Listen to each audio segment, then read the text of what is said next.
ನಮಸ್ಕಾರ ರೀಪಾ ಎಲ್ಲ ದೊಡ್ಡ ಮಂದಿಗೂ ಹೆಂಗದಿರಿ. ನಾನು ನಿಮ್ಮ ದೀಪಾ ಗೌಡ. ಇವತ್ತಿನ ದಿನ ರೀ ಮಸ್ತ್ ಬೇಕಿ ವೆಜಿಟೇಬಲ್ ಉಪ್ಪಿಟ್ಟು ಮಾಡತ್ತನಂತ.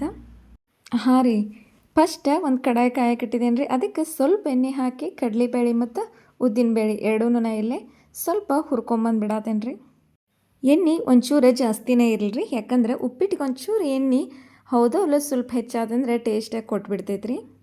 ನೋಡಿರಿ, ಇದೊಂಚೂರು ಬ್ರೌನ್ ಕಲರ್ ಆತಂದ್ರೆ ಇನ್ನು ಅದಕ್ಕೆ ನಾ ಇಲ್ಲಿ ಸಣ್ಣಗೆ ಉಳ್ಳಾಗಡ್ಡಿ ಹೆಂಚಿಟ್ಕೊಂಡೇನಿ ರೀ. ಉಳ್ಳಾಗಡ್ಡಿ ಸೇರ್ಸತ್ತೇನೆ.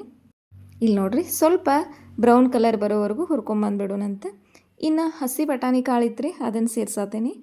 ಮತ್ತು ಮೆಣಸಿನ್ಕಾಯಿ ಹೆಂಚಿಟ್ಕೊಂಡೇನಿ ರೀ, ಅದನ್ನು ಖಾರಕ್ಕೆ ಅನುಗುಣವಾಗಿ ಅದನ್ನು ಸೇರ್ಸತ್ತೇನೆ. ಒಂದು ಹುಳಿ ಟೊಮೆಟೊ ಸೇರ್ಸತ್ತೇನೆ ರೀ. ಸ್ವಲ್ಪ ಕರಿಬೇವು ಸೇರಿಸಿದ್ದೇನೆ. ಸ್ವಲ್ಪ ಬೀನ್ಸ್ ಇತ್ತು ರೀ, ಅದನ್ನು ಸೇರ್ಸತ್ತೇನೆ. ಉಪ್ಪಿಟ್ಟು ಪ್ರಮಾಣ ನೋಡ್ಕೊಂಡನೇ ರೀ ನಾವು ಕಾಯಿಪಲ್ಯ ಸೇರಿಸ್ಕೊಂಡ್ಬಿಡೋಣಂತೆ. ಮತ್ತು ನಿಮಗೆ ಇನ್ನು ಯಾವ್ದಾರ ಇಷ್ಟ ಆದ್ರೆ ಅದನ್ನು ಸೇರಿಸ್ಕೊರಿ. ಕ್ಯಾರೆಟು, ಬಟಾಟಿ ಮತ್ತೇನಾರ ಇಷ್ಟ ಇದ್ರೆ ನೋಡಿರಿ ಎಷ್ಟು ಸಾಧ್ಯಕತ್ತಲ್ರಿ ಅಷ್ಟು ಮೀಡಿಯಮ್ ಉರಿ ಒಳಗೆ ಇದೆಲ್ಲರೂ ಬೆಂದುಬಿಡಲಿ. ನೋಡಿರಿ ಇಷ್ಟ ಆಯಿತು. ಈ ಟೈಮ್ದಾಗ ಸ್ವಲ್ಪ ಉಪ್ಪು ಸೇರ್ಸತ್ತೀನಿ ರೀ, ಸಣ್ಣ ಉಪ್ಪು. ಯಾಕಂದರೆ ಎಲ್ಲ ನಮ್ದು ಕಾಯಿಪಲ್ಯ ಎಲ್ಲ ಬೆಂದ ಅದಕ್ಕೆ ಸಿಕ್ಬಿಡಬೇಕು. ಇನ್ನೊಂದು ಚೂರು ಎಲ್ಲ ಮಿಕ್ಸ್ ಮಾಡ್ಕೊಂಡ್ರಿ. ಇಲ್ಲಿ ನಾ ತೋರ್ಸತ್ತಿಲ್ಲ, ಒಂದು ಕಟೋರಿ ನಾನು ಸಣ್ಣ ರವಾನ ಇದಕ್ಕೆ ಹಾಕೊಂಬಿಡೋದನ್ ರೀ ಡೈರೆಕ್ಟಾಗಿ. ಇದೇನು ಒಗ್ಗರಣೆ ಇತ್ತಲ್ರಿ ಇದ್ರಾಗನ ರೀ ಈ ಸಣ್ಣ ರವೆ ರೀ ಮಸ್ತ್ ಬೇಕಿ ಸಣ್ಣ ಉರಿ ಒಳಗೆ ಹುರ್ಕೊಂಬಂದ್ಬಿಡೋಣಂತ. ನೀವು ಸಪ್ರೇಟಾಗಿ ರವೆ ಹುರಿದ ಉಪ್ಪಿಟ್ಟು ಮಾಡ್ತೀರಿ, ಆದ್ರೆ ಒಗ್ಗರಣೆ ಒಳಗೆ ಈ ರೀತಿ ಹುರಿದು ಮಾಡಿದರೆ ಇದು ಒಂಥರ ಮಸ್ತ್ ಬೇಕಿ ಟೇಸ್ಟಾಗಿ ಕೊಟ್ಬಿಡ್ತೈತ್ರಿ. ಇದೇನ ರೀ ಎಷ್ಟು ಹುರಿಬೇಕಪ್ಪ ಅಂದ್ರೆ ರವದ ಕಲರೂ ಒಂಚೂರು ಚೇಂಜ್ ಆಗತ್ತೆ ಮತ್ತು ಘಮ್ ಅಂತ ಸ್ಮೆಲ್ ಬರೋಕೆ ಸ್ಟಾರ್ಟ್ ಆಗತ್ತೆ ರೀ. ಇನ್ನು ಅಷ್ಟಾದ್ರ ಹತ್ರ ಕೆಲಸ ಮುಗ್ದಂಗಾತು. ಇಲ್ಲೇ ಒಂದು ಕಟೋರಿ ನಾವೇನು ರವೆ ತೊಗೊಂಡಿದ್ದೀವಲ್ರಿ ಅದಕ್ಕೆ ನಾ ಇಲ್ಲಿ 6 ಕಪ್ ನೀರು ಸೇರ್ಸತ್ತೇನೆ.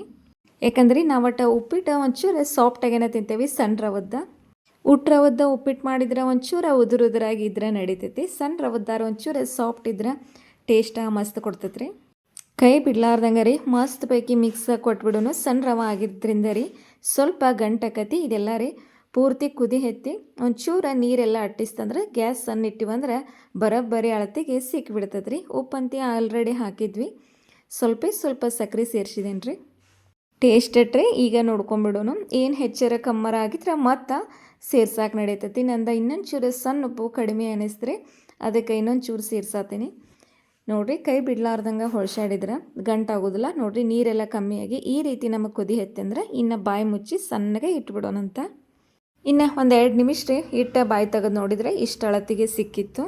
ನೀವು ಇನ್ನೊಂದು ಚೂರ ಗಟ್ಟಿ ತಿಂತೇನೆಂದ್ರೆ ನಾನು 6 ಗ್ಲಾಸ್ ಹಾಕಿದ್ದೇನೆ, ನೀವು 5 ಗ್ಲಾಸ್ ಆದರೂ ಹಾಕಿರಿ. ಇಲ್ಲ ಇನ್ನೂ ಗಟ್ಟಿ ಬೇಕಂದ್ರೆ 4 ಗ್ಲಾಸ್ ಹಾಕಿದ್ರೂ ನಡೀತೈತೆ ರೀ. ಆದರೆ ಸಣ್ಣ ರವೆ ಹಿಂಗೆ ಮಾಡಿದರೆ ನಮಗೆ ಟೇಸ್ಟ್ ಆಯ್ತು ಬಿಡ್ತೈತಿ.